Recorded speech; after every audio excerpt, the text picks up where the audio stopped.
Assalamualaikum warahmatullahi wabarakatuh. Salam sejahtera bagi kita semua. Om Swastiastu, Namo Buddhaya, salam kebajikan.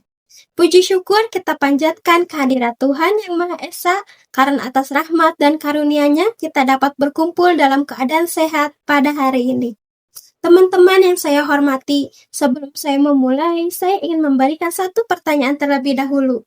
Pernahkah teman-teman berniat belajar selama 1 jam penuh, tetapi baru beberapa menit kemudian sudah tergoda membuka Instagram, TikTok, atau media sosial lainnya? Awalnya hanya ingin melihat satu notifikasi saja, tetapi tanpa disadari waktu berlalu begitu saja. Jika pernah mengalami hal tersebut, berarti kita memiliki pengalaman yang sama. Maka dari itu, pada kesempatan kali ini saya akan membahas tentang pengaruh intensitas penggunaan media sosial terhadap konsentrasi belajar mahasiswa. Saya memilih topik ini karena media sosial telah menjadi bagian yang tidak terpisahkan dari kehidupan mahasiswa saat ini. Hampir setiap hari kita menggunakannya, baik untuk berkomunikasi, mencari informasi, maupun mencari hiburan. Namun, apakah penggunaan media sosial yang semakin tinggi selalu memberikan manfaat? Mari kita bahas bersama. Teman-teman yang saya hormati, tidak dapat dipungkiri bahwa media sosial memiliki banyak manfaat.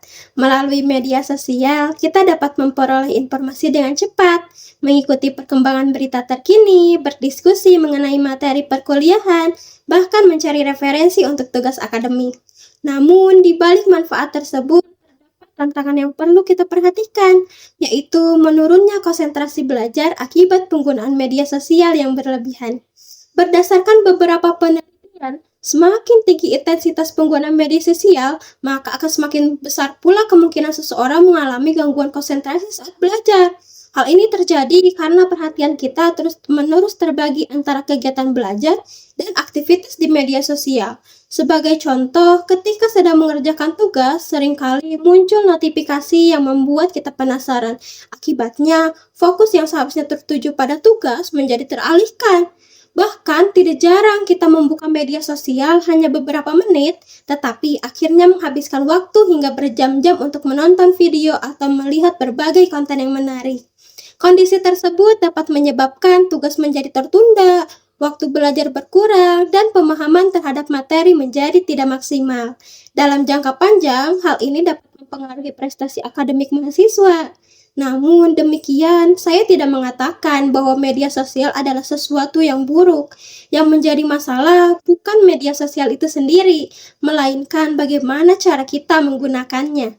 Oleh karena itu, kita perlu lebih bijak dalam mengelola penggunaan media sosial. Misalnya, dengan membatasi waktu penggunaan setiap hari, menonaktifkan notifikasi saat belajar, membuat jadwal belajar yang teratur, dan memanfaatkan media sosial untuk kegiatan yang lebih produktif. Dengan cara tersebut, kita dapat menikmati manfaat media sosial tanpa mengorbankan konsentrasi dan kualitas belajar kita. Teman-teman yang saya hormati, dari uraian yang telah saya sampaikan, dapat kita pahami bahwa intensitas penggunaan media sosial yang berlebihan dapat memberikan dampak negatif terhadap konsentrasi belajar mahasiswa. Semakin sering perhatian kita teralihkan oleh media sosial, maka akan semakin sulit pula kita untuk fokus dalam memahami materi dan menyelesaikan tugas. Oleh karena itu, marilah kita mulai menggunakan media sosial secara bijak dan seimbang. Jangan sampai teknologi yang seharusnya membantu kehidupan kita justru menghambat perkembangan diri dan prestasi akademik kita. Ingatlah bahwa media sosial adalah alat yang kita gunakan, bukan alat yang mengendalikan kita. Sekian pidato yang dapat saya sampaikan. Terima kasih atas perhatian teman-teman semua. Wassalamualaikum warahmatullahi wabarakatuh.